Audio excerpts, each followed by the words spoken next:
Hello, dear students. Welcome to my YouTube channel All Exam Approach.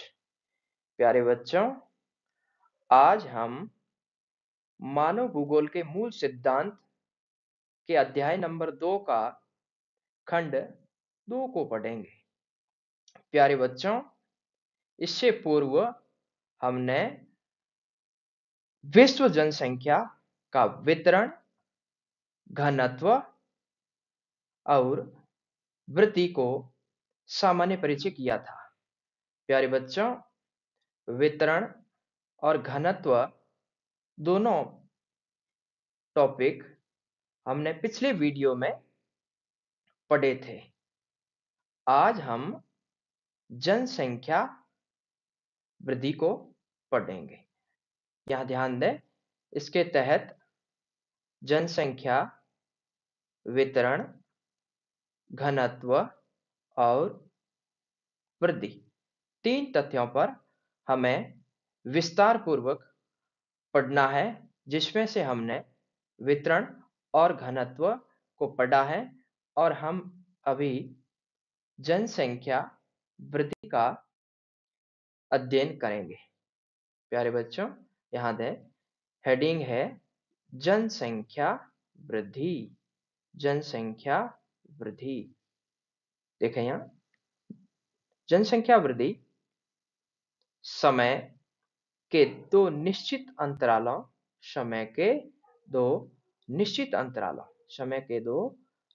अंतरालों के मध्य एक क्षेत्र विशेष में होने वाला जनसंख्या परिवर्तन क्या कहलाता बच्चों? जनसंख्या वृद्धि कहलाता है। प्यारे बच्चों, इस बात का ध्यान रखें कि यहाँ पर वृद्धि का अर्थ बढ़ोतरी नहीं है। वृद्धि का अर्थ बढ़ोतरी नहीं है। प्यारे बच्चों, वृद्धि का यहाँ पर अर्थ जनसंख्या में परिवर्तन से है। जनसंख्या में परिवर्तन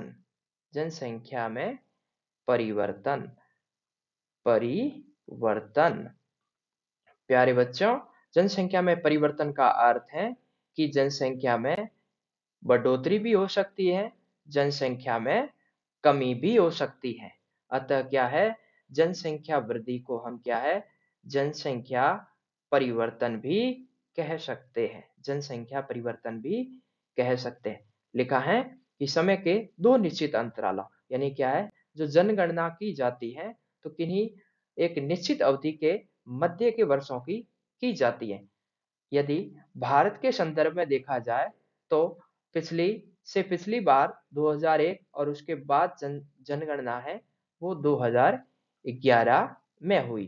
तो ध्यान रहे कि ये क्या है, समय की दो निश्चित अवधियां हैं, जिसके तहत क्या है कि 10 वर्षों के दौरान कितनी जनसंख्या में वृद्धि या फिर क्या है, कमी हुई, जिसे क्या है, सामान्यतः जनसंख्या वृद्धि के नाम से जाना जाता है।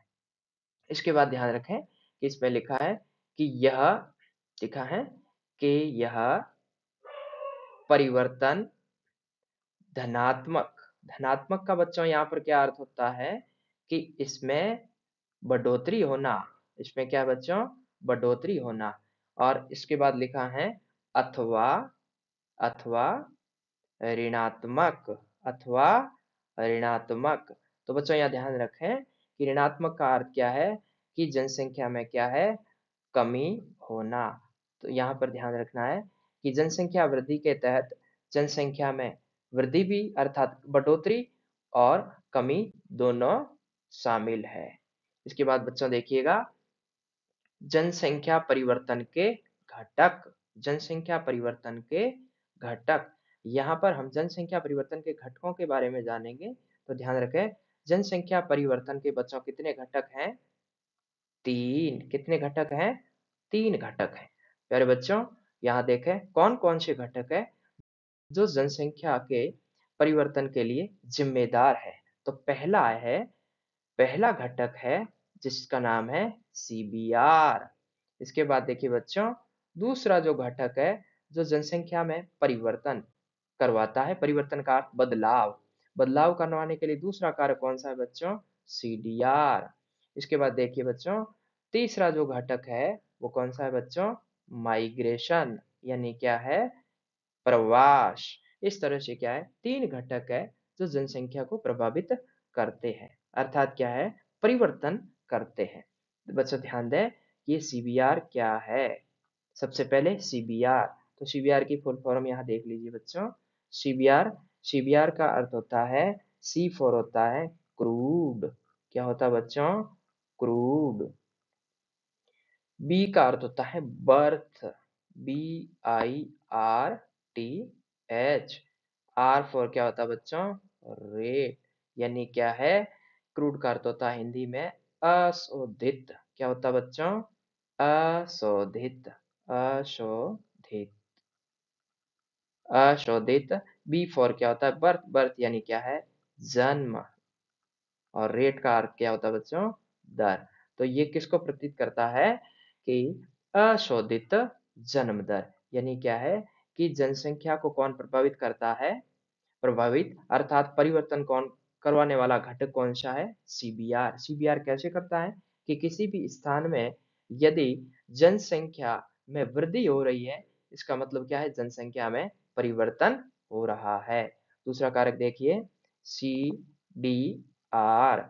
सी फॉर वही क्रूड, C R U D, crude.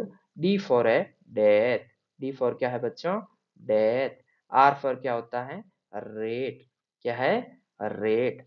तो ध्यान रखना है कि यहाँ पर सीडीआर, सीडीआर में यहाँ देखे बच्चों, अशोधित, देखिए बच्चों, अशोधित, अशोधित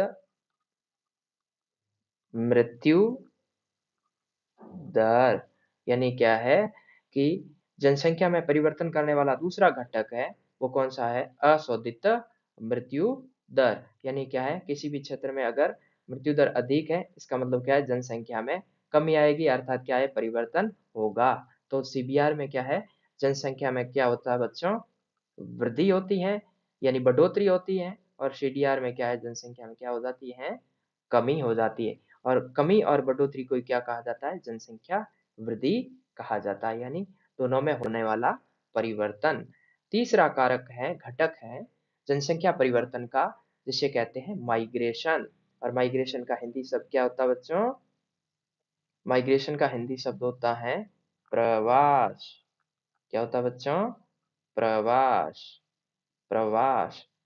प्रवास का अर्थ क्या होता है कि व्यक्ति द्वारा एक स्थान से क्या है? दूसरे स्थान पर जाना, अर्थात क्या है? स्थान परिवर्तन करना।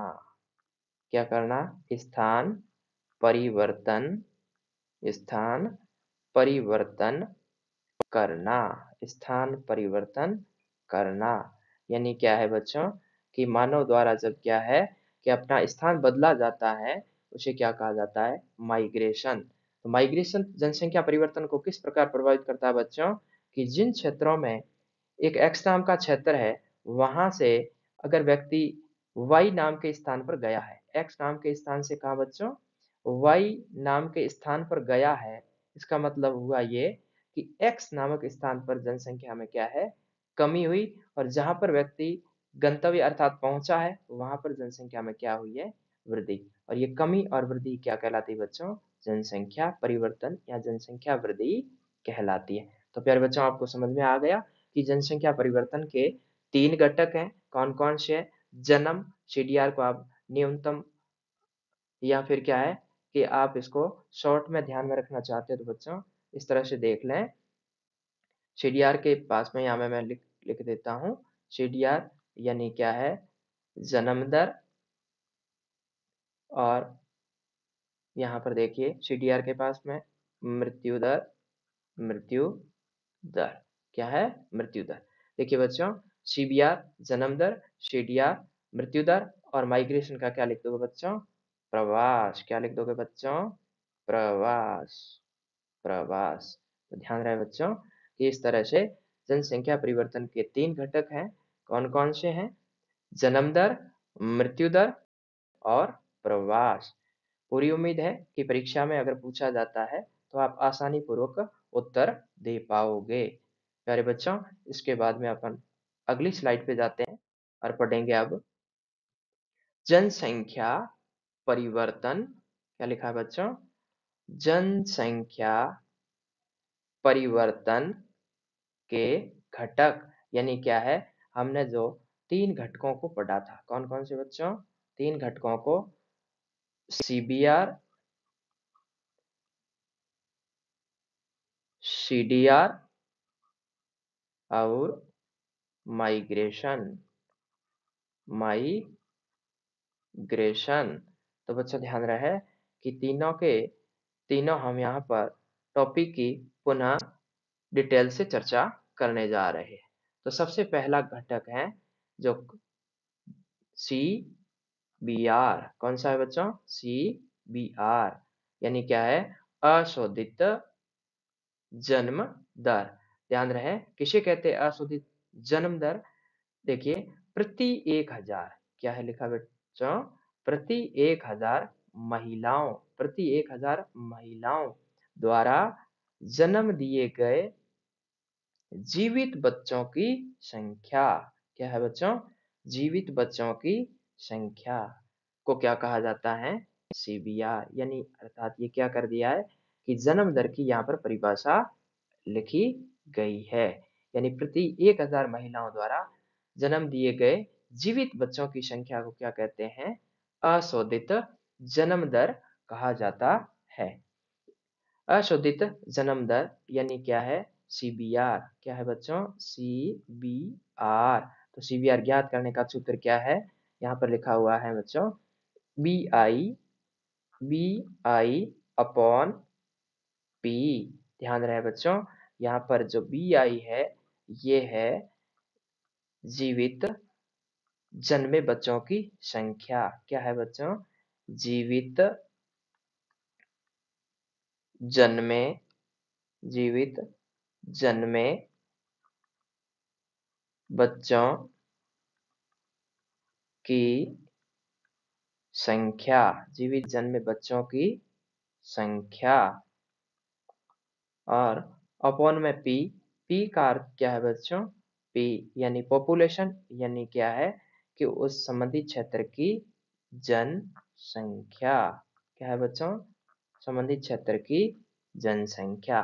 तो क्या होगा कि अगर हमें किसी भी क्षेत्र की जन्म दर ज्ञात करनी है, जन्म दर यानी सीबीआर ज्ञात करना है, तो उसका सूत्र क्या रहेगा? फॉर्मूला रहेगा बी आई अपॉन पी। और संकेत भी आप साथ में प्यारे बच्चों याद रखें। इसके बाद देखिए अगला जो कारक है, परिवर्तन का कारक है अशोधित अशोधित मृत्यु दर। अशोधित मृत्यु दर किसे कहते हैं? अशोधित मृत्यु दर प्यारे बच्चों यहाँ देखिए कि अशोधित मृत्यु दर का प्रति 1000 प्रति 1000 प्रति 1000 जनसंख्या पर प्रति 1000 जनसंख्या पर मरने वालों की संख्या। कौन सी बच्चों? मरने वालों की संख्या क्या कहलाती है बच्चों? सीडीआर कहलाती है। वहां पर 1000 महिलाओं पर जन्म लेने वाले बच्चों की संख्या थी, जबकि यहाँ पर क्या है? 1000 जनसंख्या पर। प्यारे बच्चों इस पे ध्यान रखना, ये कुल जनसंख्या पर मरने वालों की संख्या है, जबकि वहां पर क्या है? 1000 महिलाओं द्वारा जन्म दिए जाने वाले बच्चों की संख्या है। तो ध्यान रखना बच्चों कि अशोधित मृत्यु दर यानी क्या है कि प्रति 1000 जनसंख्या पर मरने वालों की संख्या। मरने वालों की संख्या क्या कहलाती है बच्चों? सीडीआर। सीडीआर ज्ञात करने का फॉर्मूला क्या रहेगा? सीडीआर। सीडीआर में देखिए बच्चों, सीडीआर ज्ञात करने का देखिए सूत्र, यहाँ पर मैं जो सूत्र लिख रहा हूँ ये किसका है बच्चों? मृत्यु दर ज्ञात करने का। किसका है बच्चों? मृत्यु दर। मृत्यु दर ज्ञात करने के लिए क्या है? D upon P. D upon P into 1000। यहाँ पर भी बच्चों ध्यान रखना, यहाँ पर भी क्या है? B I upon P into 1000 यानी क्या है? यहाँ पर 1000 से क्या करना बच्चों? गुणा। यहाँ पर 1000 क्या है? महिलाओं की संख्या अर्थात महिलाओं प्रति महिला 1000 पर है और यहाँ पर क्या है मरने वाले बच्चों की संख्या से गुणा किया गया है। तो प्यारे बच्चों ध्यान रखना। और यहाँ पर डी फॉर क्या है, डी फॉर क्या है, डी फॉर होता है डेथ, डी फॉर क्या है डेथ, यानी क्या है यहाँ पर मरने वाले बच्चों की संख्या, मरने वाले बच्चों की, मरने वाले बच्चों की संख्या। और पी पर अब क्या है बच्चों, पी का यहाँ पर अर्थ है पॉपुलेशन, यानी क्या है उस मध्य वर्ष की जनसंख्या, जनसंख्या। तो बच्चों समझ में आ गया कि सीडीआर का अर्थ होता है D upon P is equal to 1000। तीसरा कारक बच्चों देखिएगा प्रवास, क्या है बच्चों प्रवास, प्रवास का अर्थ यहाँ पर देखिए माइग्रेशन, माइग्रेशन। प्रवास का अर्थ क्या होता है व्यक्ति द्वारा, व्यक्ति द्वारा एक स्थान से, एक स्थान से दूसरे स्थान पर जाना, यानी क्या है स्थान परिवर्तन करना ही क्या कहलाता है बच्चों प्रवास। और स्थान परिवर्तन अगर एक्स स्थान से कोई व्यक्ति वाई स्थान पर गया है, इसका अर्थ ये हुआ कि जहां से गया है यहाँ पर जनसंख्या में कमी और जहां पर गया है वहां पर जनसंख्या में क्या है बच्चों वृद्धि हुई। और ये कमी और वृद्धि क्या कहलाती है बच्चों परिवर्तन कहलाती है, परिवर्तन यानी बदलाव होना, बदलाव नेगेटिव और पॉजिटिव दोनों में से हो सकता है। इसके बाद देखिए बच्चों अगला हमारा जो स्लाइड में देखिए बच्चों कि हम जनसंख्या परिवर्तन के घटकों के बाद में, जनसंख्या परिवर्तन के घटकों के बाद में हम आगे बढ़ेंगे प्रवास के रूप, प्रवास के रूप। तो बच्चों ध्यान रखें कि प्रवास के कितने रूप हैं, दो रूप है। कितने हैं बच्चों प्रवास के दो रूप है, प्रवास के कितने रूप हैं दो, दो रूप हैं। कौन कौन से हैं, पहला है आप्रवास, क्या है बच्चों आप्रवास। और दूसरा कौन सा है उत्तर प्रवास। आप्रवास में देखिए बच्चों आप्रवास, आप्रवास किसे कहते हैं बच्चों प्रवासी जो किसी नए स्थान पर, जो किसी नए स्थान पर आते हैं, क्या है बच्चों जो आते हैं। और इसके बाद देखिए दूसरा उत्प्रवास, उत्प्रवास का अर्थ क्या होता है बच्चों प्रवासी जो एक स्थान, एक स्थान को छोड़कर, एक स्थान को छोड़कर बाहर चले जाते हैं, यानी क्या है कि अपना मूल स्थान छोड़कर अन्य जगह पर जाना। यानी क्या है कि आप उदाहरण के माध्यम से समझना चाहे तो बच्चों ध्यान रखें कि भारत में राष्ट्रीय अप्रवासी दिवस कब मनाया जाता है बच्चों 15 जनवरी को। कब मनाया जाता है बच्चों 15 जनवरी को। इस दिन क्या था कि गांधी जी अफ्रीका से लौटे थे, यानी अपने स्थान पर आते हैं अर्थात आए थे। इसी प्रकार देखिए उत्प्रवास का अर्थ है प्रवासी जो एक स्थान को छोड़कर बाहर चले जाते हैं, यानी अपना मूल स्थान छोड़कर क्या है किसी अन्य स्थान पर जाते हैं, उसे क्या कहते हैं बच्चों उत्तर प्रवास कहा जाता है। तो ध्यान रखें बच्चों कि प्रवास के दो रूप हैं, कौन कौन से रूप हैं आप्रवास और उत्तर प्रवास। इस तरह से ध्यान रखें कि प्रवास और उत्प्रवास का लिंग एवं आयु पर कोई प्रभाव नहीं होता है। इसके बाद देखिए बच्चों अगला हमारा रहेगा प्रवास के प्रकार, क्या है बच्चों प्रवास के प्रकार, प्रवास के प्रकार। तो ध्यान रखें प्रवास के प्रकार तीन है, कितने हैं प्रकार तीन है। देखिए पहला जो प्रकार है स्थानीय प्रवास, दूसरा कौन सा है दूसरा है आपके प्यारे बच्चों दूसरा है राष्ट्रीय प्रवास और तीसरा कौन सा है बच्चों अंतरराष्ट्रीय प्रवास। तीसरा कौन सा है बच्चों अंतरराष्ट्रीय प्रवास। तो सबसे पहले हम किसको पढ़ेंगे प्यारे बच्चों स्थानीय प्रवास को। किसे पढ़ेंगे स्थानीय प्रवास को। स्थानीय प्रवास का अर्थ है अपने लोकल एरिया में, कौन से एरिया में लोकल एरिया में व्यक्ति द्वारा स्थान बदलना या फिर स्थान परिवर्तन करना। स्थान क्या बच्चों? परिवर्तन करना, यानी लोकल का यहाँ पर अर्थ है अपने आस-पास वाले क्षेत्रों में। लोकल का अर्थ क्या बच्चों? आस-पास वाले क्षेत्रों में व्यक्ति द्वारा स्थान बदलना क्या कहलाता है? स्थानीय प्रवास कहलाता है। स्थानीय प्रवास किस प्रकार से हो सकता है बच्चों? पहला रूप है इसका गाँव से नगर। गाँव से नगर यानी व्यक्ति द्वारा अपने उद्देश्य की पूर्ति के लिए या कार्य विशेष से गाँव से किस तरफ चला जाता है, वो क्या है? शहर की तरफ चला जाता है। यानी गाँव से नगर जाना क्या कहलाता है? स्थानीय प्रवास का ही रूप कहलाता है। यानी व्यक्ति गाँव से शहर की ओर पलायन करता है। इसके अलग-अलग उद्देश्य हो सकते हैं, इसमें रोजगार भी शामिल है। अगला देखिए स्थानीय प्रवास में नगर से गांव। नगर से गांव। नगर से गांव का अर्थ यहाँ पर हुआ कि व्यक्ति विशेष क्या है कि सरकारी सेवा में है, शिक्षक इत्यादि, तो शहर में वो रहता है और अगर उसको आवंटित स्कूल गांव में है तो वो क्या है कि हमेशा नगर से गांव की ओर पलायन अर्थात स्थान परिवर्तन करेगा। तो ये प्रवास का कौन सा दूसरा रूप रहेगा इसमें? नगर से गांव। इसके बाद देखिए तीसरा है गांव से गांव। ये देखिए स्थानीय में कोई चरवाहा इत्यादि अपने पड़ोस के गांव में चारा इत्यादि के लिए स्थान परिवर्तन करता है। प्रवास क्या है? करता है। क्या करता है बच्चों? प्रवास करता है। इसके बाद देखिए बच्चों अगला है स्थानीय प्रवास का रूप है नगर से नगर। नगर से नगर यानी कोई व्यक्ति है कि जिस शहर में रह रहा है तो उसके बाद में किसी कार्य विशेष या फिर क्या है कि छोटे से बड़े किसी अन्य मेट्रो सिटी में पलायन कर देता है या प्रवास कर देता है, वो प्रवास क्या है? नगर से नगर कहलाता है।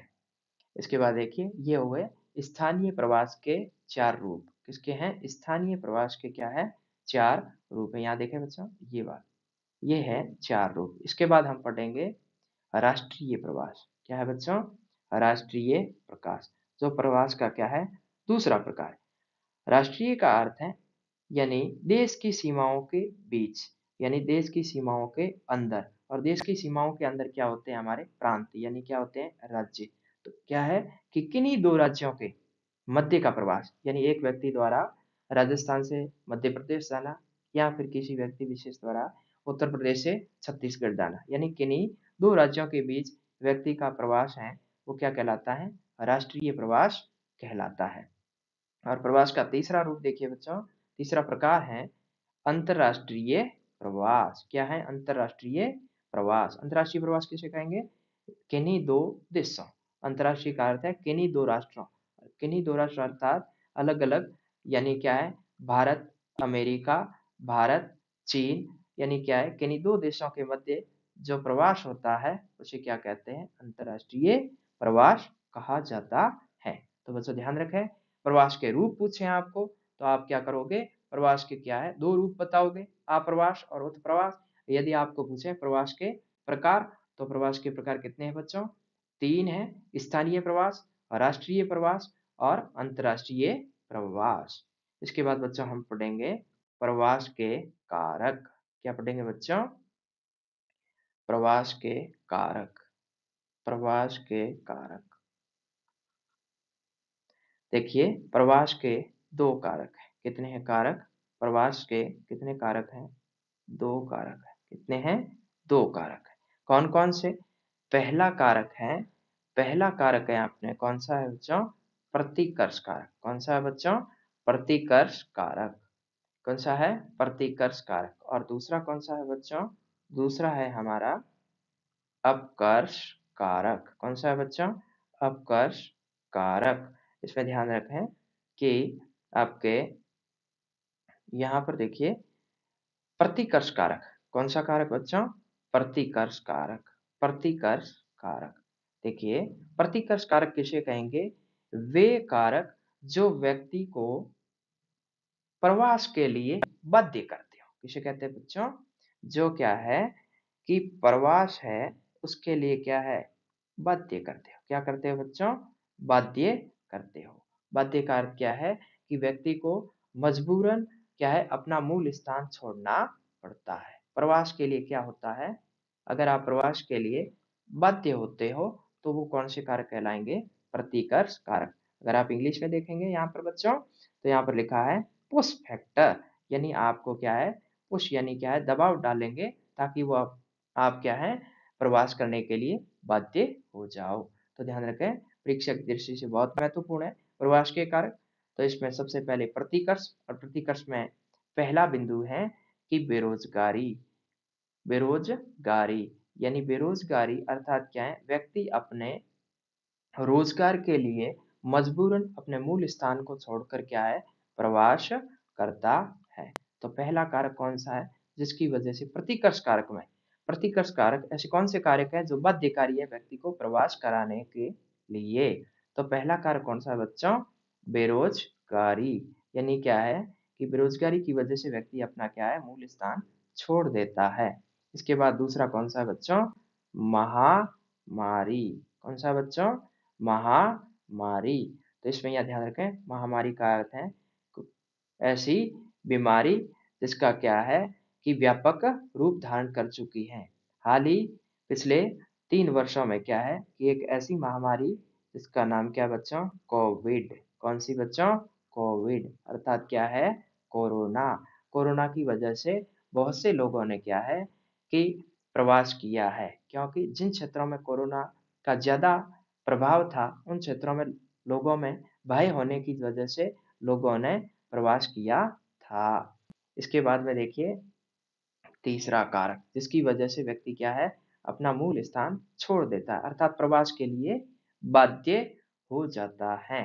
तो ध्यान रखें बच्चों इसमें तीसरा जो कारक है वो कौन सा है बच्चों, लड़ाई झगड़ा, यानी क्या है कि वहां पर अशांति होना। क्या बच्चों, अशांति होना, यानी क्या है कि संबंधित क्षेत्र में अगर अशांति है तो व्यक्ति क्या है वहां से पलायन कर देगा। तो तीसरा कारक कौन सा है, लड़ाई झगड़ा। चौथा देखिए बच्चों, चौथा चौथे में क्या है लिखा, निम्न निम्न शैक्षणिक सुविधाएं, यानी क्या है कि जिन क्षेत्रों में शिक्षण यानी क्या है गार्जियन यानी अभिभावक द्वारा बच्चों की अच्छी शिक्षा के लिए अगर शिक्षण संस्थान उपलब्ध नहीं है तो अच्छे शहरों की ओर वो पलायन करता है अर्थात क्या है मूल स्थान को छोड़ देता है। पांचवा बिंदु देखें, निम्न जीवन स्तर। निम्न जीवन स्तर, इसमें प्यारे बच्चों ये देखें कि जिन क्षेत्रों में लाइफ स्टाइल, जीवन स्तर का यहाँ पर बच्चों क्या है लाइफ स्टाइल, क्या है लाइफ स्टाइल, यानी यहाँ पर किसकी बात की जा रही है, जीवन शैली की। किसकी बात की जा रही है, जीवन शैली की, जीवन शैली की। जीवन शैली लाइफ स्टाइल अगर जीवन शैली अगर लो लेवल की है, क्या है लो है, तो वहां से व्यक्ति क्या है प्रवास करेगा। लो से किस तरह प्रवास करेगा, हाई की ओर प्रवास करेगा। और इसके बाद में एक और बिंदु अगर आप इसमें ऐड करना चाहो तो बच्चों कर सकते हो। छठा है प्रतिकूल, क्या लिखा है मैंने यहाँ पर बच्चों, प्रतिकूल प्रतिकूल जलवायु।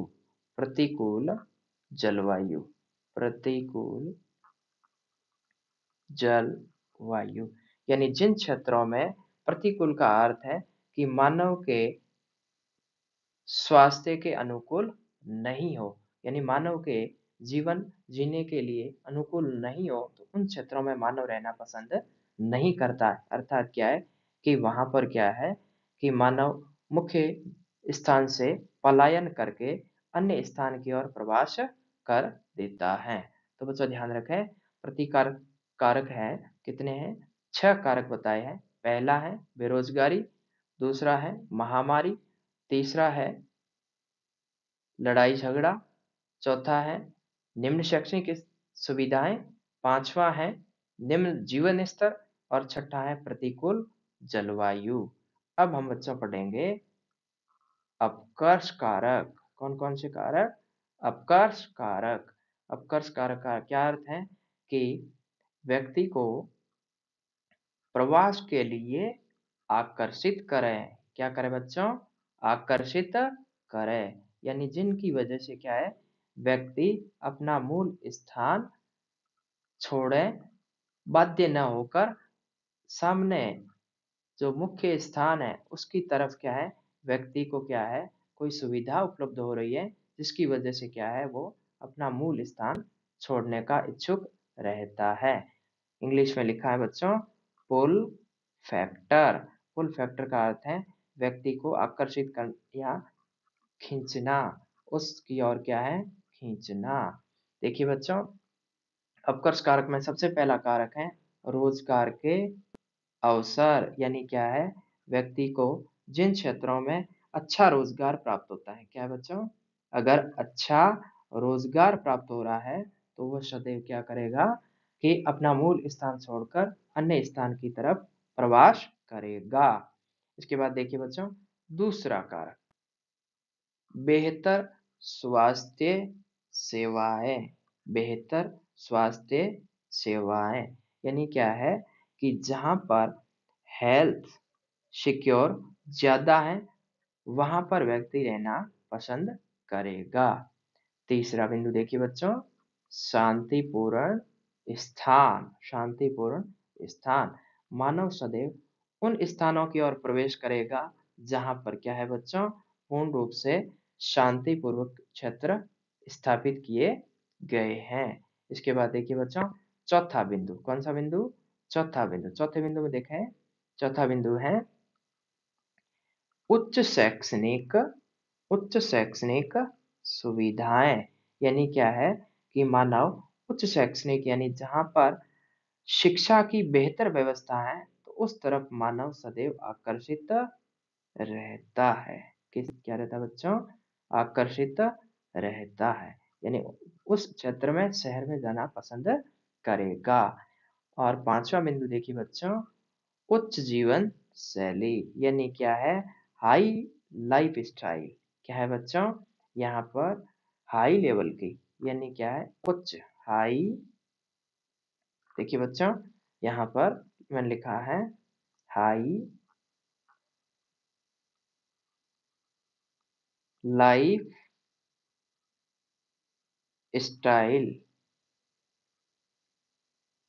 स्टाइल, हाई लाइफ स्टाइल, यानी जिन क्षेत्रों में क्या है, उच्च जीवन शैली है, यानी लग्जरी लाइफ। उच्च जीवन शैली का बच्चों अर्थ क्या है, लग्जरी लाइफ, उन क्षेत्रों में मानव रहना पसंद करेगा। और इसी प्रकार क्या है, यहाँ पर भी हम छठा बिंदु जोड़ सकते हैं बच्चों। छठा बिंदु है प्रतिकूल की जगह हम क्या लिखेंगे यहाँ पर, अनुकूल, अनुकूल जलवायु। क्या लिखेंगे बच्चों, अनुकूल जलवायु, यानी क्या है कि मानव उन क्षेत्रों की तरफ आकर्षित होगा जहां पर क्या बच्चों, अनुकूल जलवायु पाया जाता है। इस तरह से क्या है कि आपको ये ध्यान रखना बच्चों, परीक्षा की दृष्टि से महत्वपूर्ण है। इसलिए क्या है, ये 6 इसमें और 6 प्रतिकर्ष के, 6 अपकर्ष और 6 ही प्रतिकर्ष के कुल 12 बिंदु हैं। ध्यान रहे बच्चों, इसमें केवल और केवल आपको क्या है कि कितने बिंदु याद रखने हैं बच्चों, केवल और केवल कितने रखने हैं, 6 बिंदु ही याद रखने हैं। कारण ये है कि ये दोनों आपस में क्या है, अपोजिट है। क्या है बच्चों, अपोजिट, वर्सेस है, अपोजिट है, यानी एक दूसरे के क्या है, विलोम है। इसलिए बच्चों कोई एक याद करके जाएं और उसका ठीक विलोम आप क्या करें, परीक्षा में लिख दें। यानी क्या है कि प्रतिकर्ष कारक आप याद कर लिए तो उसके ठीक विपरीत वाले कारक होंगे, वो कौन से होंगे बच्चों, अपकर्ष कारक कहलाएंगे। यानी उदाहरण के तौर पर बच्चों देख लें कि जैसे कि इसमें प्रतिकर्ष कारक में लिखा है बेरोजगारी, तो अपकर्ष कारक में कौन सा है, रोजगार। बेरोजगारी यानी रोजगार जहाँ नहीं मिलता है और जहाँ पर मिलता है वहां उस तरफ व्यक्ति क्या है, आकर्षित होगा, और यहाँ पर आकर्षित न होकर प्रतिकर्षित होगा। दूसरा, महामारी बाध्यकारी है, वहीं पर क्या है, बेहतर स्वास्थ्य सेवा, यानी क्या है, महामारी यानी बीमारी है और स्वास्थ्य सेवा अर्थात बीमारी नहीं है। तीसरा देखिए, लड़ाई झगड़ा, और इसके ठीक विपरीत में क्या लिखा है बच्चों, शांति। लड़ाई झगड़े का अर्थ क्या बच्चों लिखा है, अशांति। तो जहाँ पर अशांति होगी वहाँ पर व्यक्ति पलायन कर देगा और जहाँ पर शांति होगी वहाँ पर रहना पसंद करेगा।